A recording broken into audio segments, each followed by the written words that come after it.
Evening.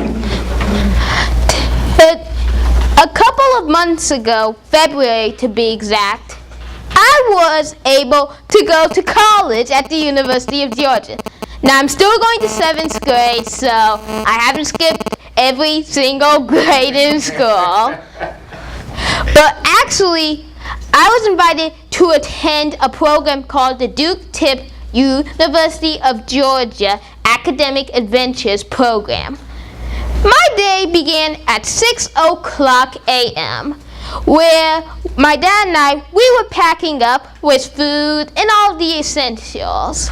At 7:00 we left, and after what seemed like somewhere around 1 hour and a half, we arrived at the University of Georgia. We were early, though we decided to sign into my class.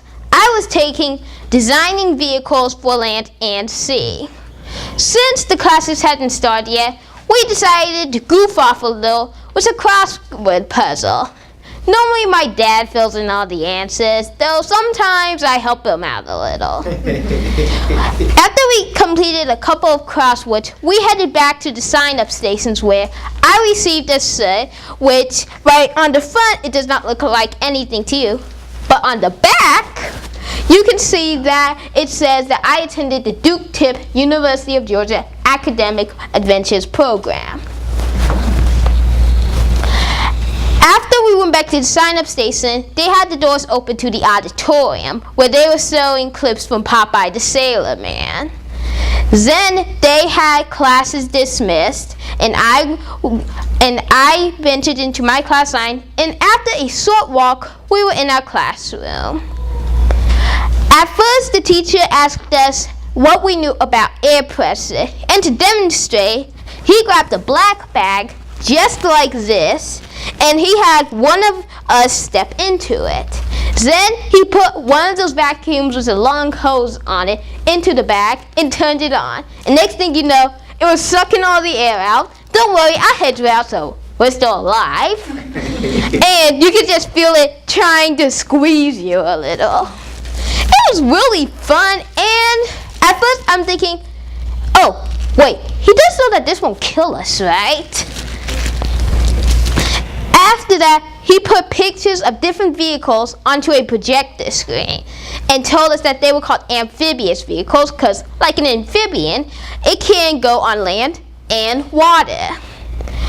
After he explained this to us, he did a demonstration with a glass cube and an aluminum cube.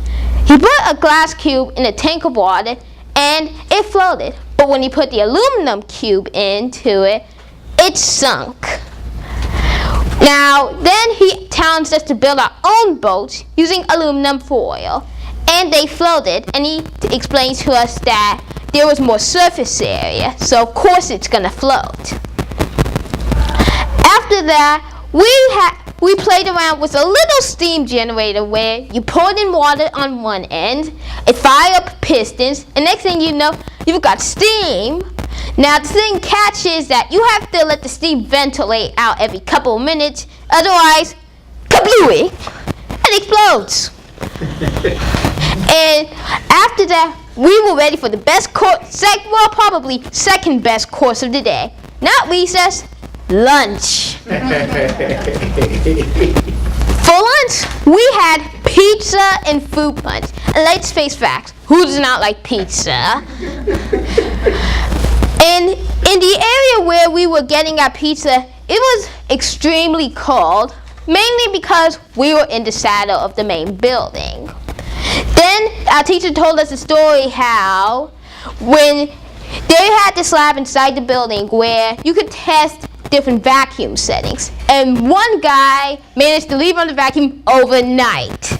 So then when they went there, they tried pulling the doors open, but they were just not open. So then they contacted the staff and they told them the doors are unlocked, and this led them to eventually getting members of the football team to open the door. And when they did, it just slammed back shut. And when they were finally able to get it open for long enough, you just felt this huge gust of wind because the air was trying to replace the vacancy.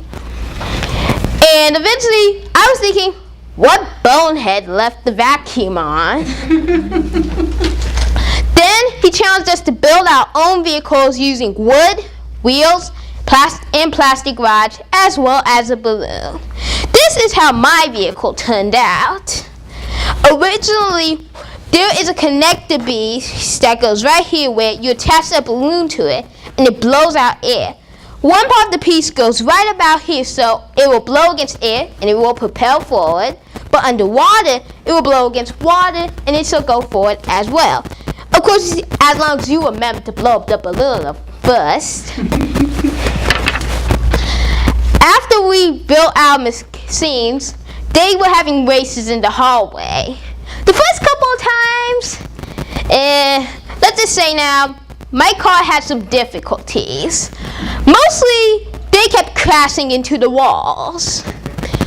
I eventually figured out how to correct this, and then we had the final race. I came close, but I still lost. Just because, and here's the catch, it did not crash into any of the walls. It just ran out of air. Then we walked back to the auditorium where I was exhausted. I told my dad the whole story of what happened that day, and I'm pretty sure he enjoyed it. Then I told my mom the story. Then I told my sister the story. And eventually I would have told my grandparents. I pretty much enjoyed the event. I mean, let's face facts. I was able to build an amphibious vehicle out of wood. I was able to have races in the hall. I had pizza for lunch, and that really sealed the deal. And I got this cool shirt. And that's my day at college, Mr. Toastmaster.